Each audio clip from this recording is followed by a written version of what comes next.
Until recently, I lived with my parents in a private house, not far from the city. They have always been distinguished by a strict disposition and strict character, so a guest in our house was almost never from my friends with someone. Although they could get along a little with Jake, I knew him from the first grade, and probably only him I could trust in a difficult situation. Unlike my parents, who found it easier to scold me for my mistakes than to teach them. I'm not sure that Jake is always ready to come to the rescue and help with Soviet life experience. He had much more than me. When he was without a working father from the age of 14 and even carried out a walk with girls, I understandably envied him, but not in an evil way. Otherwise, I was glad of his success on all fronts of life. With one, he was unlucky. His mother was an alcoholic. Half of the elements she drank away, and on the second, she bought Jake food. But still, he had something that I did not have in childhood: freedom. A year after his adulthood, and she did not, so the apartment went easy. A week ago home, he came to visit me in the evening. My parents went to the theater, so he was in our presence for 3 hours. No parties, we did not even think. Knew what could turn out in the renovation of his apartment, there was no point. Despite my 19-year-old father, my father was categorically against his son spending the night somewhere outside the house. So my friend's idea to buy an apartment on the outskirts of the city was received very positively by me. With pocket money, my parents did not skimp, and I skillfully saved, and most of the savings up to these times, I could hardly buy a decent apartment with this. I learned to smile at Jake not only decently, but also in new buildings. Funny, my voice sounded upset. I seriously, firmly said, "Jake, I have everything figured out." Our neighbor long ago decided to do it now and continues. Support your money is quite enough for an apartment in an old 5-story building on the outskirts, and it is still being built on the annex. The foundation was poorly leveled, and a crack formed along the wall, and there's mold and heat everywhere. The house is in disrepair and will be demolished, and the residents will be housed in new buildings. Are you suggesting I live in a snake pit that could fall on my head at any moment? In a new building, as you said, and I told him that I would think about it and will give my decision tomorrow afternoon, when it was necessary to knock down everything with my parents before and formally prepare for the purchase in their case. When the conversation was long, and I brought a bunch of arguments in favor of the purchase and explained this plan several times after a decent period of time, my mother still supported my idea for her and my father, although rather he supported it so that I would finally get rid of them. But I did not care that I was happy, and the next day I went to Jake. He showed me an ad for sale, which the other day he found on the internet, a little less than this amount that I saved up. The seller turned out to be an adequate young guy, a little older than us.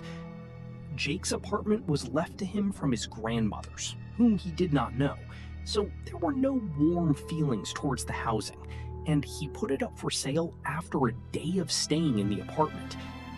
In the house on the 4th floor, an iron door was offered against the backdrop of its peeling, sketched walls. But behind it was not the best sight. It smelled. So here were represented the best years of the neighborhoods and cats. The wallpaper was peeling, and in some places, instead of chandeliers in the hallway, there was one dimly burning light bulb in the kitchen. There was a crack in the wire. Fortunately, it was summer, so providing here for 2 weeks did not mean death from frostbite. In the large room, an exit to the balcony, there was an old TV and a sofa on which my grandmother died. We immediately collected it and covered it with simple woods. We weren't particularly superstitious, but we did not really want to sit in that place on which once a man died. In the second room stood by the closet, on the bed, and the nightstand. Well, life was possible, to smile Jake. And Maybe I will live with you? I asked. I mean, the apartment lives for me in case I am resettled in any case. Here is the thing, Jake hesitated, that I am not the only one alive. Remember their fishing line at the same time that it became clear to everyone. What am I facing here? I have all the advantages of the outside world. I have a reliable console iron door, and I have to spend the night at directories that don't suit my conscience. And I also don't have to see the expression on my father's face when he saw his son's helplessness and unpreparedness for independent life. In the evening, we moved my things from my parents' house, and Jake went home for dinner. I only had tap water, so I decided to go to the store. The car was a little further from the other houses, so the walk to the store took a decent amount of time. When I returned, it got dark outside, and the lanterns near my entrance came on. I noticed a silhouette, a little busy, and finally decided to answer. "Who are you?" The silhouette asked in a female voice. "I live here." I turned away from the entrance door, and the silhouette put out his cigarette. Apparently, it was a short, middle-aged woman who looked at me, not badly preserved for her age, but with a smoky voice. "Linda," she extended her hand. "Ethan," replied. "I have been here for a long time. Ethan, today. I moved in, and you're staying here all my life, and I'm not going anywhere. The Chinese think we can be easily thrown out of here. They promise new apartments, give away a bed in a dorm, at best." Linda started talking. "But that's not it. I'd rather live here. Let it burst me even if it crosses the apartment." Many of those who live here were interested in her out of politeness. There's no poison. Boris Anatolievich, he used to serve in the Navy. He got this apartment for his length of service. Then he has it with his family in an emergency situation. So he was left alone here, on the 5th floor. We talked for a couple more minutes, until another silhouette appeared from the darkness of the courtyard. His female was even, with a firm step, but a limp on one leg and heavy breathing gave him away as an old man. "Meet Ethan from Boris Anatolievich." Linda, to the left towards the silhouette. A person came into the light. It was an elderly man with a gray head and a mustache. I extended my hand to him. "Too late with you. I had a gas canister, which gave me confidence. The door to Linda's apartment was closed. With a trembling hand, I opened the door and quickly turned on the light in the hallway. I said, and I smoked the kitchen, and then the hall and the bedroom. Empty. Go down again." There was no desire, so I decided to shout. "Linda, in the window!"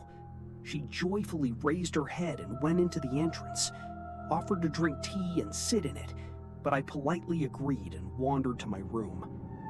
Passing about an hour when I sat at the laptop and watched as the window was fully open, and I also heard everything that was happening on the street. Voices passing by to the neck, or the sounds of a car passing somewhere far away. Suddenly, I heard a woman scream. I jumped up from my seat and looked out the window. Now again the scream. Realized that I was screaming from our house. In my head, everything came together. I was shaking. My whole body became one big piece of ice for a moment. And again, a warm, ringing horror gripped him. Only Linda could scream. I looked, but who could harm her husband? And if he is at all, where is she? 40, and she is alone. Her husband can leave. And if she did not open the door, then where? I froze for the second. My eyes opened so wide that it seemed about to fall out. The supposed breath froze. I did not check the bathroom. The thought crashed into my brain and left its next stupor there. And I took the phone and hid behind the curtain to see who was leaving the entrance, and if necessary to identify the residents. At the police station, the dispatcher reported that Carlos already had left, and a police bobbing would soon be there. We rushed in 10 minutes. During this time,